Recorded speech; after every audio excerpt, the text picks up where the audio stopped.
Heartless by Marissa Meyer. Chapter 47. So you came back to finish it? Peter growled, his lips curled back to show yellowing teeth. Kath recoiled at the smell of rotting pumpkin on his breath, but he held her firm against the cottage's side. I came for Mary Ann, she stammered, wishing she could have sounded courageous, but her words came out a squeaking rush. Please let us go. We don't wish you any harm. Where is it? Peter said, ignoring her pleas as he thumped his big hands down Kath's hips, pressing down the voluminous fabric. Searching. Where's the sword? Kath squirmed against the wall. I don't have it, I swear. I just want to get Mary Ann and leave, and you'll never see either of us again. I promise. Give it to me, Peter yelled, spittle flicking against Catherine's cheeks. A black shape appeared in the corner of her eyes, then a roar as Just flung himself towards them, and locked his scepter beneath Peter's chin. Let her go, whether it was the command or the scepter, or mere surprise. Peter did release her. Kath slid down the wall, grasping at her bruised shoulder. No, Just couldn't be here. The charcoal drawings flashed through her thoughts. Peter was a head taller, and twice the girth of Jest, and with a snarl he had grabbed the scepter with his free hand, and tossed Jest over his shoulder. But Jest, blithe, magical Jest, turned the movement into a cartwheel, landing easily on his feet. Hope fluttered through Kath's ribcage, but then her eye caught on another shadowy figure, someone large and unfamiliar, each step built upon a threat. It was a man, tall and lean, and wearing a black hood that hung low, concealing his face. A leather belt was strapped over his black tunic, and tucked into it was a massive, curved-bladed axe, the ink drawing, the hooded figure, the axe brandished over Jest's headless form. Kath screamed, Jest, look out! Peter loped forward, preparing to swing his axe. Jest ducked away. He glanced at the hooded figure stalking towards them. It's all right, Kath, he panted, tumbling away from Peter again. It's only Raven. Her heart sputtered, and this did nothing to alleviate her panic. Murderer, martyr. Jest snatched his scepter off the ground where Peter had thrown it and danced out of reach. It occurred to Kath that he was leading Peter away from her, protecting her. He won't hurt you, Jest yelled again, his eyes glued to Peter. He just looks threatening because, well, he ducked, spun. He used to be an executioner for the White Queen. She looked back at the hooded man, watched as he set his enormous hand, cloaked in a leather glove, atop his axe's handle. It was not her fate she was worried about. She forced her feet to move away from the cottage wall, and stumbled towards Raven, intercepting him before he could get too near to Jest before he could interfere. Jest was quick and agile and clever. Peter was crazed and slow. She had to believe that Jest would be okay, but if the sister's prophecy came true. Raven, she cried, clutching his arm. She caught a glimpse of ink-black eyes glinting in the shadows of his hood. Otherwise, she could see nothing of his face or form, just an empty hood, dark eyes peering out of dark nothingness. Raven, she said again, please, you have to help Mary Ann. The hood shifted, and she felt, rather than saw, his attention latching onto her. Peter has her trapped in a pumpkin, and I don't know how to get her out. But with your axe, you could. Please, Raven. He's going to feed her to the Jabberwock. His attention shifted to Jest, pondering, calculating. Raven, Kath whispered, desperate, think of the sister's drawing. We can't let it come true. You shouldn't be here. Neither of you should have come back. His chest and shoulders rose with a deep inhale,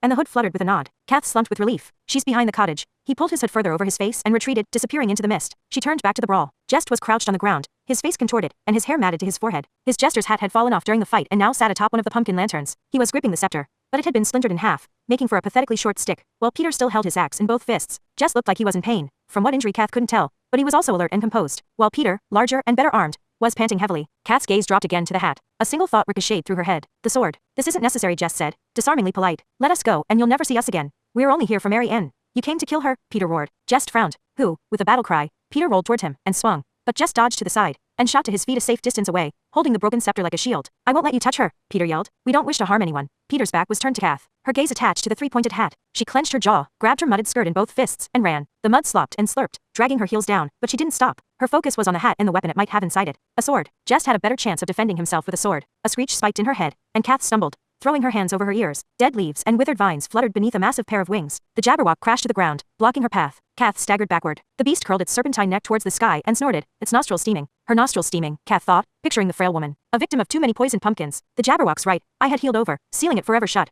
but the left was still an ember of coal. The beast tilted her head to the side, eyeing Kath as her massive claws scraped across the ground. Kath! Jest screamed. Then, louder still, with an edge of hope his yell was cut short by a thump and a groan. Kath's head swiveled around in time to see Jest collapse onto his side. The pumpkin Peter had thrown shattered on the ground beside him. Kath cried out, horrified. In the broken shell pieces she could see a single triangle eye. Jest was all right. He had to be all right. He was groaning, one hand pressed to his head. Kath took a step towards him, but the Jabberwock snapped, sending her stumbling backwards again. She spotted Hatta now, running towards them, at full speed. His colorful shirt too vibrant for the gloomy patch. His gaze flicked to the Jabberwock, to Jest, to Peter, more horrified with every heartbeat. Peter spotted him, and snarled. His grip tightened around the axe handle. You! The Jabberwock prowled closer to Kath, tongue slithering between razor teeth, leaving a trail of saliva in the mud. Kath stumbled backward. Hatta, she said, her voice warbling. Jest's hat. It might have the sword. Hatta was shaking his head, as if denying that any of this were happening, as if wondering why he'd ever left the comfort of his hat shop. We should not have come back, he murmured. But in the next moment he was sprinting towards the hat, scooping it into his hands. The Jabberwock swiped at Catherine. She screamed and jumped away. One claw caught on her mudded gown, drawing a great tear across the front of the skirt and into the heavy petticoat, barely missing her knees. Catherine wondered whether she was lucky,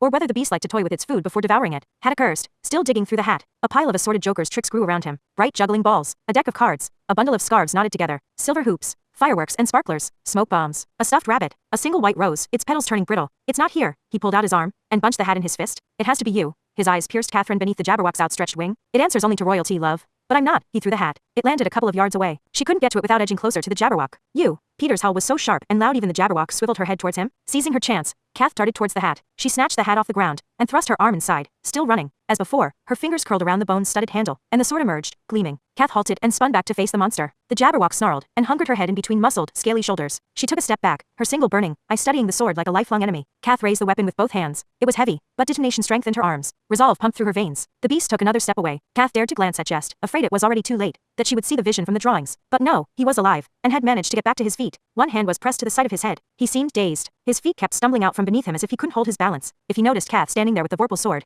he showed no sign of recognition. How dare you show your face here? Peter yelled. His face was flaming red. His nostrils flared with rage. Such a pleasure to see you again. As well, said Hada, seemingly unsurprised that the pumpkin grower looked ready to tear him apart. How is business? Peter swung the axe at the ground, disconnecting another pumpkin lantern from its vine. With a guttural scream he lifted the pumpkin, and heaved it in Hada's direction. Hada ducked away. The pumpkin splintered against the ground. This is your doing, Peter said. You and those damned seeds. They were cursed. Hada's jaw tightened, and Kath knew, without any idea what they were talking about, that Peter's accusation was not news to Hada. You know each other, she said. Her arms were trembling, and she allowed herself to lower the sword, just a few inches. The Jabberwock blew a puff of steam at her. How do you know each other? This devil brought me bad seeds, said Peter. I didn't even want him, not knowing the quality. But he threw them away in my patch, and now look what's happened. Look what you did to my wife. He pulled the axe from the mud and pointed it at the Jabberwock. Hada released a hearty guffaw. You don't honestly expect us to believe that this creature? He trailed off, his smile fading, his eyes widening as the Jabberwock looked back at him, and her one eye blazed in recognition, not unlike how she had recognized the vorpal sword. It can't be. You brought him seeds, Kath stammered. From Chest the pumpkins, the mock turtle, the Jabberwock, and Jest and the vorpal sword. It all started on the other side of the looking glass. And the connection between them? Hada. This was Hada's doing. But Peter was the one who had captured Marianne. He was the one trying to keep a monster as a pet and feed it innocent lives. I'll kill you for what you've done to her, Peter shouted. I'll post your head on my gate.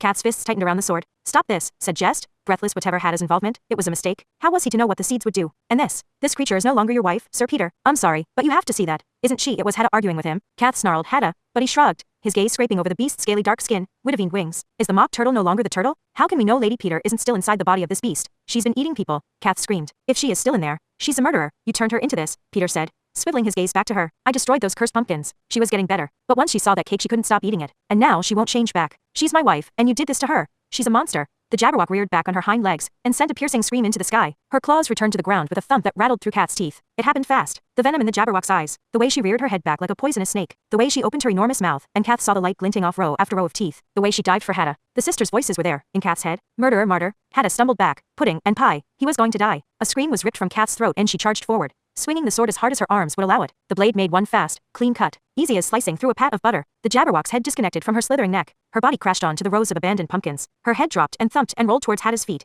who leaped back with a cry. Dark blood splattered across the ground, like ink from a broken quill. The world paused. The fog swirled around them. Peter's face slackened. Kath stared at the sword edged with blood, her heart thud thumping inside her chest. Stunned, horrified, relieved. She had slain the Jabberwock. She raised her eyes and sought out Jest. Air began to creep back into her lungs. She had slain the Jabberwock. She had done it. The monster was dead. Hearts was saved. It was over. They would take Marianne to safety and leave Peter to mourn his wife. In the morning, Kath and Jest and Hada and Raven would be far, far away from here, and none, not a single one of the sisters' prophecies, had come true. Jest watched her, bewildered and proud. His eyes began to refocus, though he was still weak from the fight. In the stillness, Kath forced herself to look at Peter. His arm slumped. His face was twisted with anguish as he stared at the dead monster. Kath's heart filled with unexpected sympathy. There was devastation written on the planes of his face, agony flooding his eyes. He was a breath away from collapsing into the dirt and weeping over the body of the beast he had loved. But the moment passed, and he stayed standing. His upper lip curled. His eyes sparked. He looked at Catherine, with disgust, with murder. She gulped and adjusted her hold on the sword. Peter adjusted his hold on the axe. He moved towards her. One step. Two. His muscles undulating, his body strung with tension. Please, Kath whispered. This can end now. Just let us go. To her surprise, Peter did hesitate. His attention caught on something in the distance, and Kath dared a glance over her shoulder. Raven was there, stalking towards them. Marianne too, but she was an afterthought to Raven's ominous approach. The gleaming axe he held was like a mirror to Peter's. His dark cloak whipped around his shoulders. The hood hung low over his brow. The White Queen's executioner, Jest had said. He looked like a threat, or a promise. He looked like justice. Kath turned back, and Peter's expression had changed again. Now there was fear, and a shadow of indecision. He looked once more at Catherine with a hatred so pure and transparent it sent a shock of terror through her. She could see his desperation. She sensed his resolve. With a guttural scream, Peter turned and swung the axe. It was over and done before Kath knew what was happening. In between the space of a gasp and a scream,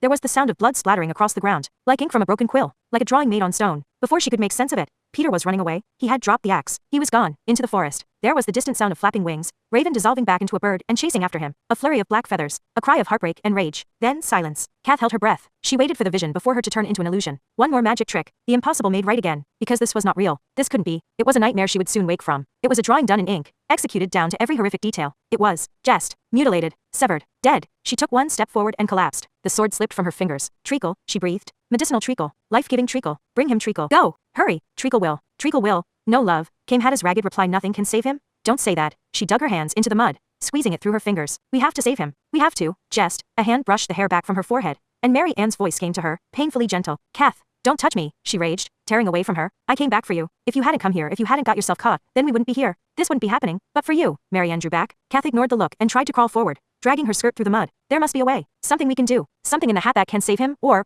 the sisters. Fate. Time. There must be someone who can. Her hand fell into something that wasn't cold mud, but warm and wet, something that felt real. Too real. It's impossible, she said. He didn't do anything. He was innocent. A sob lodged in her throat. You're right. He was innocent, Hannah said. So quiet she barely heard him. Martyrs usually are. Mary Ann pulled Kath away from the body, and the growing pool of blood, wrapping her in an embrace. Kath barely felt her. Her breaths grew shorter, her lips curled against her teeth. She peered over Mary Ann's shoulder, into the dark trees, at the place where Peter had run. Her cries died in her throat and were buried there, suffocated by the fury that was even now pounding, shrieking, demanding to be released. She would kill Peter. She would find him, and she would kill him. She would have his head.